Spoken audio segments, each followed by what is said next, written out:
Bonjour ou bonsoir, bienvenue sur ma chaîne. Ce dont j'aimerais parler aujourd'hui, le sujet que j'aimerais vraiment développer aujourd'hui est celui de la délivrance des dettes.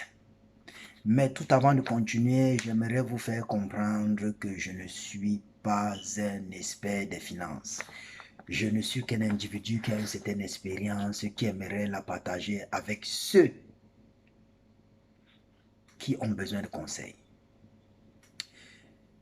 Donc, la chose la plus importante, l'une des choses les plus importantes à comprendre dans ce processus de délivrance contre les dettes, c'est la loi de l'épargne ou le principe de la rétention.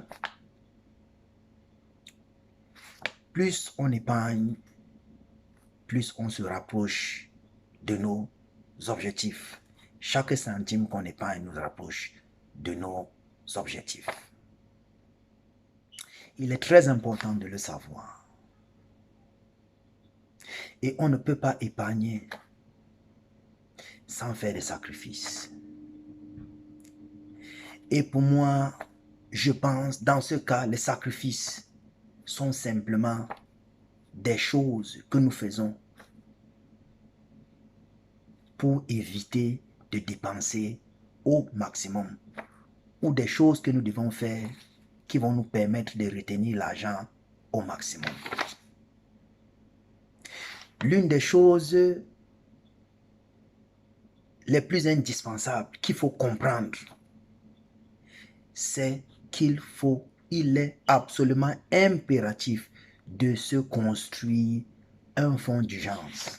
C'est que les Anglais et les Américains appellent emergency fund.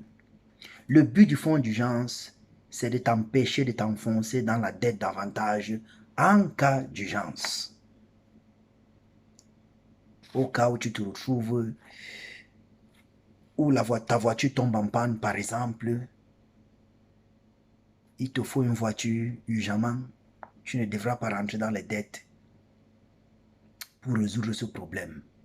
Ou beaucoup d'autres problèmes. Donc c'est ça l'objectif, le but du fonds d'urgence pour te créer cette barrière, cette protection contre l'endettement davantage.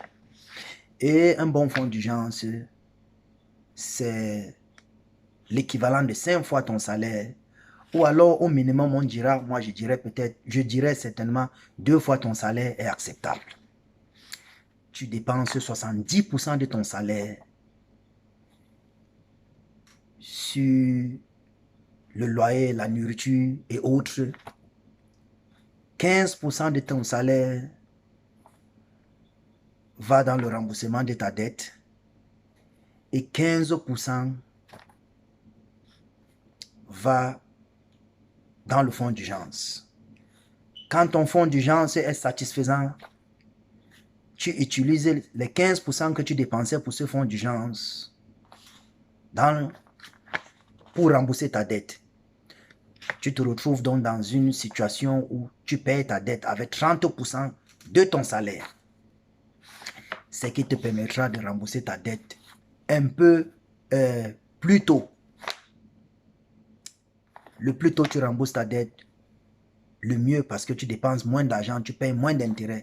Sur tous les cartes de crédit où les dettes augmentent, où les intérêts augmentent tout le temps, il est très impératif d'en finir avec.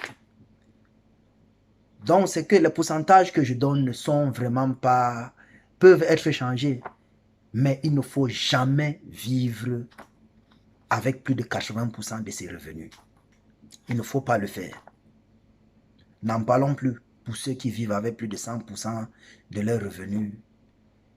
Je pense que si tu te sens concerné, il faudra changer et appliquer des principes que j'ai énumérés un peu plus tôt.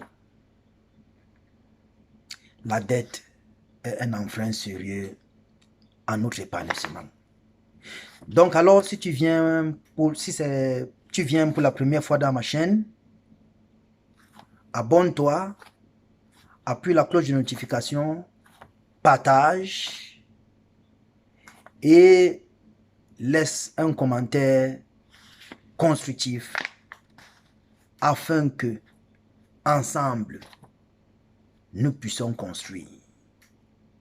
Je m'appelle Maniaka, le prisonnier du succès, ton conseiller.